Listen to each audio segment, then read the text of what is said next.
Welcome everybody to another 2:30 p.m. Eastern Standard Time live stream direct in AVADirect Studios. I am Joe. And I'm Gerard.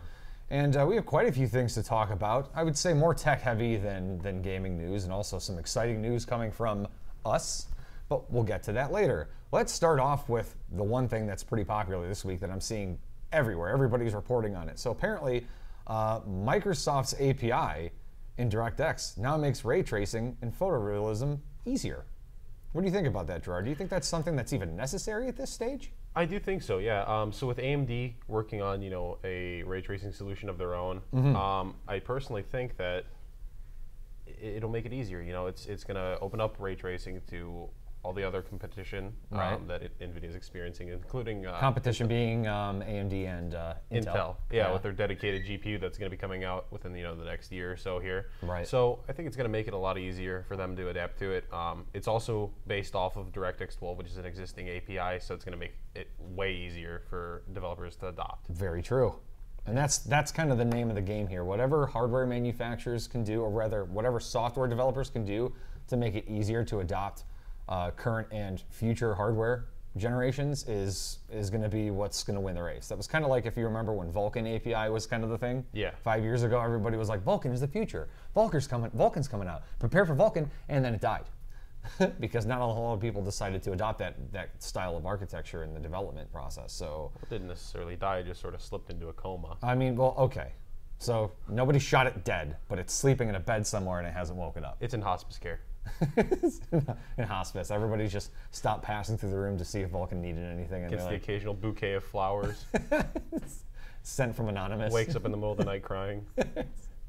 You try to cuddle with it, make it feel better, but it still doesn't change. It's just the same old Vulkan. This is horrible. But I mean, it's good, because the great thing about it, though, is that it appears to also be catering to DXR, which is not tied to RTX cards. So, like you were saying, AMD can be in the race to make sure that it provides hardware that's going to cater to the ray tracing API.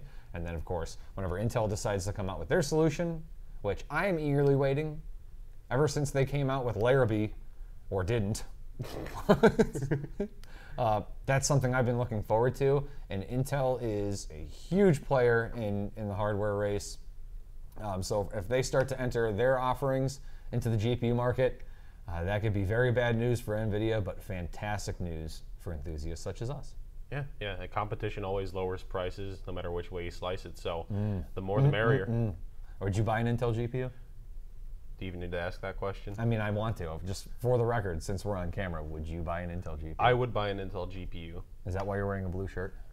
I mean, it's not, as if, we're in a company that's blue themed. I mean, it's sky blue. Okay. Sky blue. It's more of a sky blue color. Intel's more of a deep royal blue when you come down to it. But still, I just hope that their graphics cards actually end up being something that we look forward to. Yeah. Because AMD, I mean, they're there. I mean, it's 7 nanometer. It's 7 nanometer. I mean, I'll know. You got 7 nanometer. Speaking of AMD, what's going on with AMD lately, Gerard? There's been a leak in the ship that is AMD. What ship? Got Titanic? Are there enough boats? No, that wasn't a leak. That was more so an open faucet. But no. So there have been leaks that came out regarding Zen 2 as of late. So the new 8-core, 16-thread CPU has been shown to run at a base clock of about 4 gigahertz with a boost of 4.5. Boost! Now, this is kind of exciting because it's, one, based off of the 7 nanometer process that AMD's been working on, and 2, we're finally seeing a chip that can go past 4.2 without falling flat on its face. Wow. From AMD. Wow. So I think Intel is going to experience some stiff competition in the IPC race here. Well, I think Intel is going to have to come prepared by CES next year, because word on the streets is that AMD is going to be unveiling their 7 nanometer process for both their CPUs and their Vega architecture for GPUs. So if that is the case, not a whole lot of information is out there. I scoured. I was only able to find a few reports from media outlets that were just stating that this was actually going to take place at CES. So the question is, what is it going to be? What is it going to offer? How is it going to make a difference? So that kind of plays into the leak points of Zen 2. I kind of feel like that's falling into place with it. Yeah, most definitely. You know? Yeah, and apparently, from what we're looking at in regards to the leaks, it's going to be somewhere between 10 to 15% performance increase, instructions per clock increase. So we're seeing a fairly sizable bump, at least sizable for what AMD's been dealing with in the past few years. Or non-sizable, if you're looking at physical. I guess. Apparently, the leak also comes direct from the Radeon group over in AMD.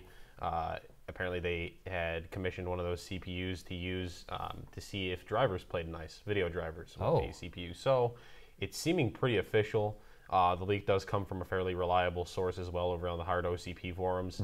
So, which Hard OCP is a fairly reliable source. Yeah. For information nowadays. We're looking at potentially useful information here as to what we can expect. Well, I would expect them to at least come correct, for one, if you want to do street talk. If you want to talk industry speak, or lead speak, or any kind of speak that people kind of respond to here in the industry, it's they better come packing some serious hardware. Yeah. Is all I can say. They need it. They need to. I mean, there's... And have more overclock capability, man. I mean, I know Intel's overclock capability comes from the binning process, so they just kind of leave it up to us to fill in the blanks.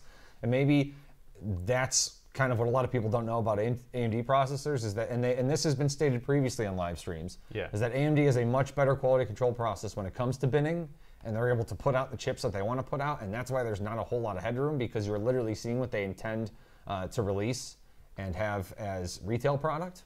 But yeah, I mean, like, look at the 9350. Those were literally just binned 8350 CPUs. So their binning process has always been, way up there. I mean, they're capable of pulling good chips out of their production. Yes, they just need to pull harder, much harder. Yeah. Rudo on YouTube. Hello, Rudo. Nice to see you again. Will Intel GPUs be on their 10 nanometer process? We can only assume so. I would not be surprised though if it was similar to NVIDIA's, which is on 12. Kind of meet halfway in the middle. I don't know. Yeah. We'll see. That would be exciting if they had a 10 nanometer process, especially with the amount of time that it's been since they have stated that they're back in the GPU race, but only time will tell. And then to answer your second question, the 10 to 15% IPC will be on par with Coffee Lake, right about. Yeah.